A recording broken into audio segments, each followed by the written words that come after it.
नमस्कार, आप सबका स्वागत है आज की वीडियो में। बच्चों, आज की वीडियो में डिस्कस करेंगे क्लास 6 की साइंस की वर्कशीट नंबर 28। जैसा कि आप सब जानते हैं, हम सजीव एवं उनका परिवेश चैप्टर डिस्कस कर रहे थे। आज कुछ आपको इमेजेस दी गई हैं, उसके बेसिस पे आपको क्वेश्चन आंसर्स करना थोड़ी फन एक्टिविटी है। तो चलिए स्टार्ट करते हैं। बच्चों, आप देख सकते हैं यहाँ पे आपको चित्र दिए गए हैं। तो आपको सबसे पहले बताना है इन तीनों चित्रों को देख के कि आवास कौन सा है, हैबिटेट कौन सा है, ये जो दिखा रहे वो कौन सी कंडीशन है जहाँ पे ये जानवर या फिर पौधे पाए जाते हैं। अगर हम पहले की बात करें तो बच्चों ये कौन सा हुआ आपका, ये हुआ आपका मरुस्थलीय आवास। दूसरा है आपका जंगल। और तीसरा अगर हम देखें तो तीसरा आपका आएगा जलीय आवास।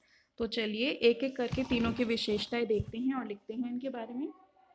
बच्चों, सबसे पहले है आपका मरुस्थलीय आवास।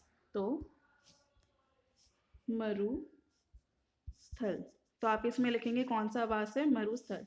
तो मरुस्थल आवास में बच्चों ये विशेषता होती है कि मरुस्थलीय आवास में आपके आ गया जैसे कि ऊंट। तो ऊंट की विशेषता क्या है कि इसके जो पैर हैं, पैर कैसे होते हैं, पैर इसके लंबे होते हैं, ठीक है, ताकि वो शरीर में रेत की गर्मी से दूर रह सके। और बच्चों, जो मूत्र विसर्जन होता है वो क्या होता है, बहुत कम मात्रा में होता है। तो आप इसमें लिखेंगे कि मूत्र उत्सर्जन की मात्रा बहुत कम होती है। और जो इसका मल होता है वो कैसा होता है बच्चों, शुष्क। मल कैसा होता है, शुष्क। हमने तीन विशेषताएं देखी मरुस्थल में पाए जाने की।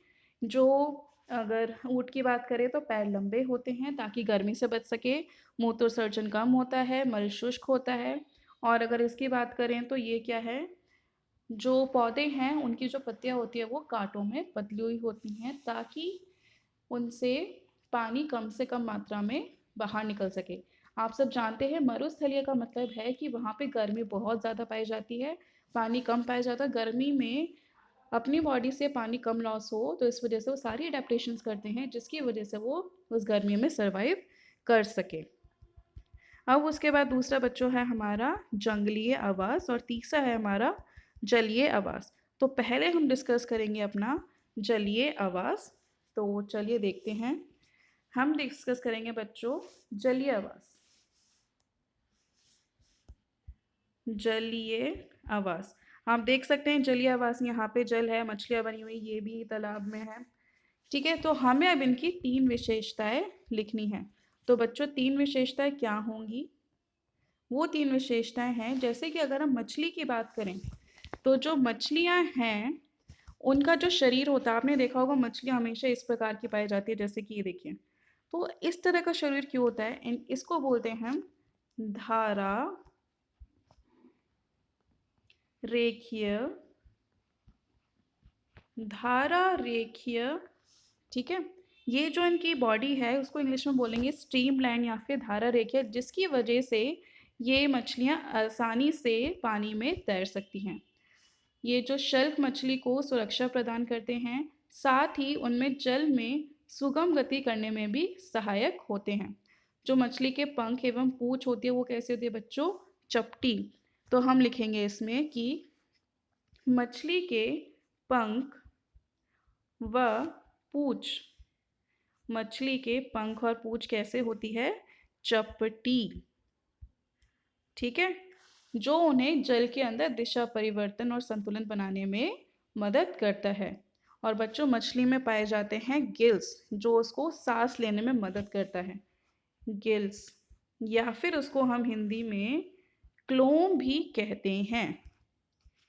जो हम कहते हैं ना फेफड़े सांस लेते हैं, तो वो किसकी वजह से होता है, क्लोम या फिर गिल्स की वजह से। तो हमने इसकी विशेषता देखी। अगर पौधों की बात करें तो बच्चों जो पौधे होते हैं, पौधों पे एक चिकनी परत पाई जाती है जो कि पौधों को उसमें डूबने से रोकती है, जिसकी वजह से जो पौधे हैं वो तैरते हैं। और जो पौधे होते हैं अंदर की जगह सरफेस पे ज़्यादा पाए जाते हैं और पौधों पे एक चिकनी परत पाई जाती है जिससे कि पौधे गले ना, ठीक है। तो चलिए अब उसके बाद हम देखेंगे लास्ट हमारा आवास वो कौन सा है बच्चों, जंगल वाला आवास। तो देखते हैं इसके बारे में।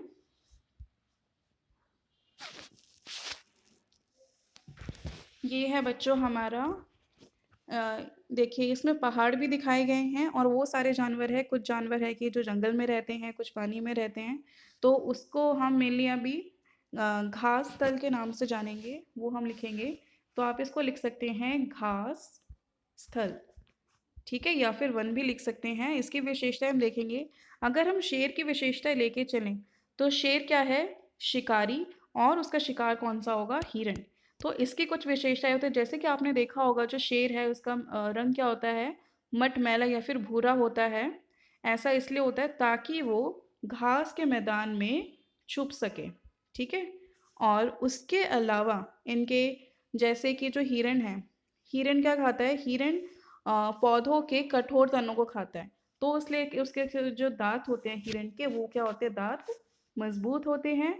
और उसके साथ अगर हम उसकी आंखों की बात करें तो बच्चों उसकी जो आंखें होती है उसकी पार्श्व। पार्श्व पार्श्व आंखें किस लिए होती हैं? हिरण के आपने देखा होगा जैसे दोनों साइड आंखें होती हैं, और शेर के देखिए आगे की साइड आंखें हैं, और जैसे कि जिराफ हो गए, इन सबके दो साइड आंखें होते हैं। ऐसा इसलिए होता है कि ताकि वो अपने शिकारी को महसूस कर सके, खतरा देख सके और वहां से जल्दी भाग सके। उनके दांत मजबूत होते हैं, उनके कान लंबे होते हैं। और जो शेर है वो शिकारी है। तो इसके लिए उसका जो रंग है वो भूरा होता है ताकि जो घास के स्थल है वो आराम से वहाँ पे छुप सके। ठीक है बच्चों। अगर हम माउंटेन्स की बात करेंगे, इसके अंदर जो दे रखा है तो वो क्या हो गए? पर्वतीय। तो अगर हम माउंटेन्स लेके चले तो हम यहाँ पे बोल सकते हैं कि ये कौन सा आवास है? पर्वतीय। तो पर्वतीय क्षेत्र की जो अनुकूलन है उसमें क्या है बच्चों? जो उनकी जो वहाँ पे जो जानवर रहते हैं उनकी जो त्वचा होती है वो मोटी होती है, या फिर उनके शरीर पे बहुत गर्म बाल होते हैं। ये लंबे लंबे बाल होते हैं ताकि वो सर्दी से बच सके। मतलब उनमें मेनली फर पाए जाते हैं शरीर पे, मोटी चमड़ी होती है, ठीक है।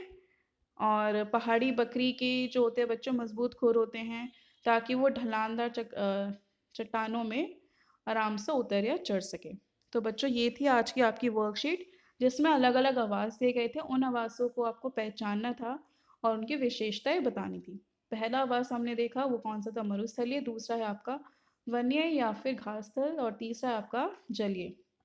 इंग्लिश में बात करें तो पहला आपका डेजर्ट, दूसरा है आपका घासतर, और तीसरा है आपका एक्वेटिक। तो बच्चों ये थी आपकी आज की वर्कशीट जिसमें हमने तीनों आवाज पढ़े, उनके करेक्टरिस्टिक्स देखे। आशा करती हूँ वीडियो के माध्यम से आपको चीज़ क्लियर हो गई होगी। Thank you so much for watching.